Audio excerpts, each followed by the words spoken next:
종들아, 두려워하고 떨며 성실한 마음으로 육체 상전에게 순종하기를 그리스도께 하듯 하라. 눈가림만 하여 사람을 기쁘게 하는 자처럼 하지 말고 그리스도의 종들처럼 마음으로 하나님의 뜻을 행하고 기쁜 마음으로 섬기기를 주께 하듯 하고 사람들에게 하듯 하지 말라. 이는 각 사람이 무슨 선을 행하든지 종이나 자유인이나 주께로부터 그대로 받을 줄을 알미라. 상전들아, 너희도 그들에게 이와 같이 하고 위협을 그치라. 이는 그들과 너희의 상전이 하늘에 계시고 그에게는 사람을 외모로 취하는 일이 없는 줄 너희가 알미라. 바울은 인간관계 속에서 새 사람을 입은 자의 삶이 어떠해야 하는지를 이야기하고 있습니다. 가장 먼저 제일 가까운 관계인 가족 관계를 언급했었죠. 부부 관계, 그리고 부모와 자녀 관계를 다뤘습니다. 그리고 이제 오늘 본문에서는 실제로 많은 사람들이 함께 시간을 보내고 있는 직장에서의 관계를, 인간관계를 다루고 있습니다.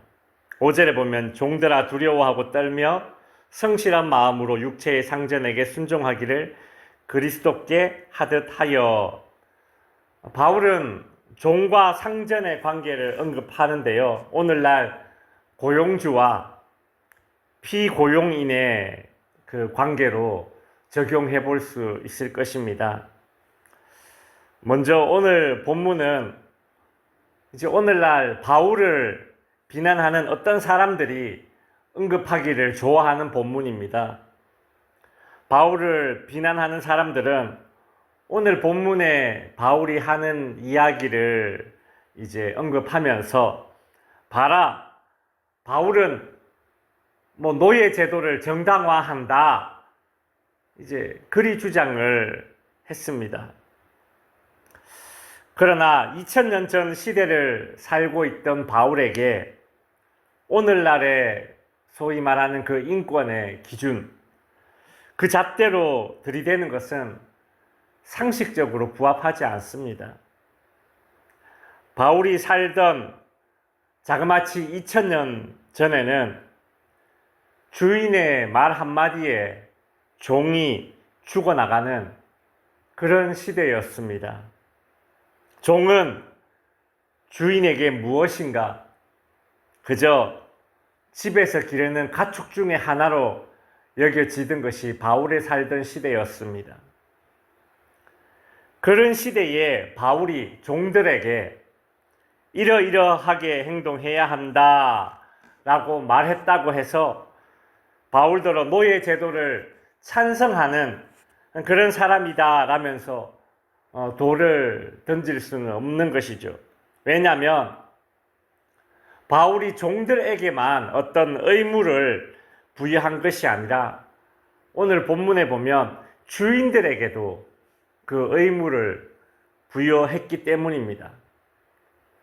바울의 이런 태도는 2000년 전에 종을 그저 가축의 하나로 여겼던 그 시대에 살던 사람들에게 이건 매우 충격적인 그런 요구입니다. 주인이 종에게 이러이러하게 해야 한다라는 어떤 그 의무가 주어진다는 것, 그 자체가 그 당시로서는 매우 파격적이고 인권적인 행보였다라고 말할 수 있는 것이죠. 그렇다면 이제 바울이 고용주와 피고용인 사이에 어떤 의무들을 언급했는지 한번 살펴보겠습니다. 먼저 새 사람을 입은 피고용인, 즉 바울 시대에 살던 이 종들은 고용인, 즉 상전에게 어떤 태도를 지녀야 할까요? 5절 상반절에 보시면 종들아 두려워하고 떨며 라고 합니다. 이 말은 마치 무슨 북한 김정은 앞에서 이렇게 떨고 있는 어떤 북한 주민들처럼 공포스러워하라 라는 그런 말이 아닙니다. 바울은 종들에게 주인의 권위를 인정하라, 그리 말하고 있습니다. 오늘날 이제 일부 피고용인들은 자기 직장의 사장을 마치 자기를 염전노예처럼 부려먹는 그런 악인처럼 평가하는 그런 사람들이 있습니다. 이것이 잘못된 것이죠. 한 기업을 혹은 한 사업체를 책임지는 고용인은 고용인으로서의 책임감, 부담감, 무게가 있습니다. 그걸 인정하고 그걸 존중해 주지 못하고 그저 고용인을 맞서 싸워야 할 적처럼 무한 대립각만 내세우는 그런 노조처럼 되어서는 안 된다는 것이죠.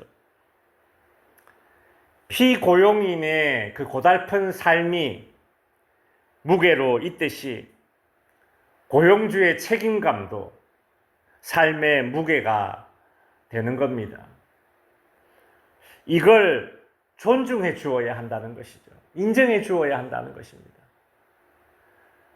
마치 자녀가 부모의 수고를 인정하고 거기에서 나오는 존중이 있지 않습니까? 그런 거예요. 이어서 5절 하반절에 보시면 성실한 마음으로 육체의 상전에게 순종하기를 그리스도께 하듯 하라. 피고용인에게 요구되는 또 다른 태도는 성실함입니다.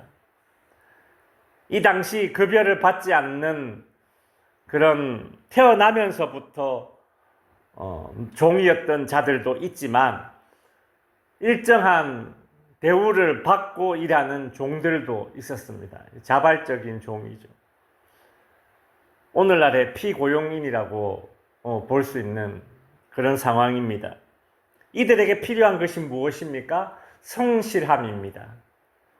바울은 종의 성실함은 상전에 대한 존경과 사랑에서 시작된다고 말합니다. 그리스도께 하듯 한다라는 말이 바로 그 뜻입니다. 그리스도께 하듯 존경과 사랑에서 성실함이 나온다라는 것이죠. 이리저리 핑계대고 어떻게 해서든 편한 업무를 맡으려고 소위 이제 짱구를 굴리는 머리를 굴리는 그런 사람들이 있거든요. 바울은 그런 사람들, 성실치 못한 그 당시의 종들을 향해 얘기합니다. 6절에 보면 눈가림만 하지 말라. 다른 사람의 눈에 보이는 곳에서만 혹은 직장 상사들이 보이는 앞에서만 열심히 일하는 사람들이 있습니다. 사람이 있든 없든 상사가 있든 없든 성실히 해야 한다라는 것입니다. 사람은 내 앞에 있을 수도 있고 없을 때도 있습니다. 그러나 적어도 예수 믿는 우리들이 가져야 할 인식은 뭔가 하면 주님은 항상 내 앞에 있으니까 내가 주님 앞에서 일한다라는 마음으로 할 때에 성실할 수 있다는 것입니다. 계속해서 6절에 보시면 사람을 기쁘게 하는 자처럼 하지 말라 그리 말하고 있죠. 이 말은 사람에게 아부하지 말라는 그런 뜻입니다. 출세하기 위해서 성공하기 위해서 아부하는 자들이 많죠.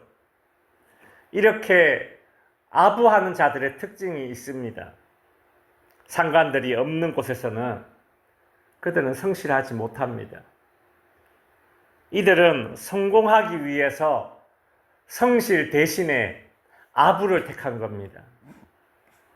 계속된 6절에 보시면 그리스도의 종들처럼 마음으로 하나님의 뜻을 행하라. 이 말은 종들은 주인의 뜻을 따르지만 동시에 하나님의 뜻에 맞는 행동을 해야 한다는 것이죠.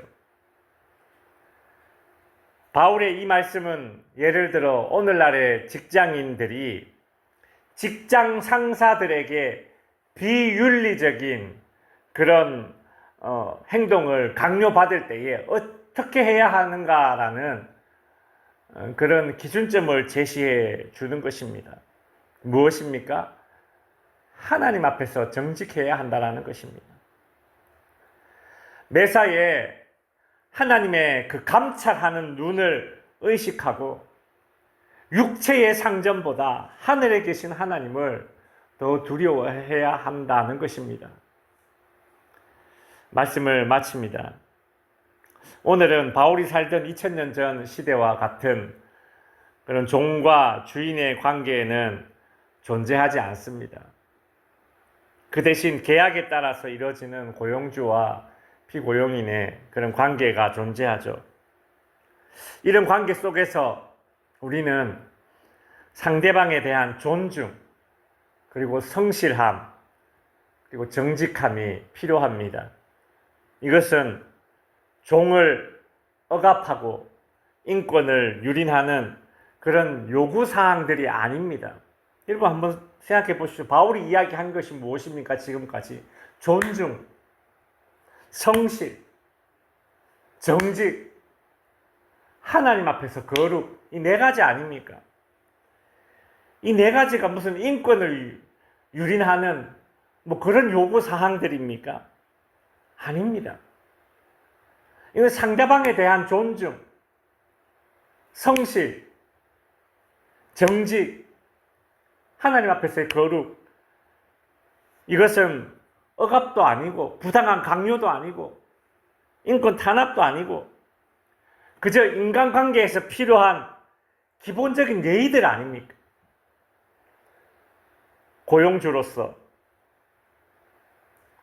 또 고용된 사람으로서 내가 기본적인 예의를 지킬 때에 그것이 곧 우리 모두의 주인 되는 하나님께 영광을 돌리는 삶임을 우리는 기억하고 오늘도 나와 관계 맺은 직장 사람들 뿐만 아니라 나와 관계 맺은 모든 인간관계 속에서 존중, 성실, 정직, 그리고 하나님 앞에서의 거룩된 삶으로 상대방을 대하고 하나님 앞에 살아가는 저와 여러분이 될 수 있기를 바랍니다. 기도하겠습니다.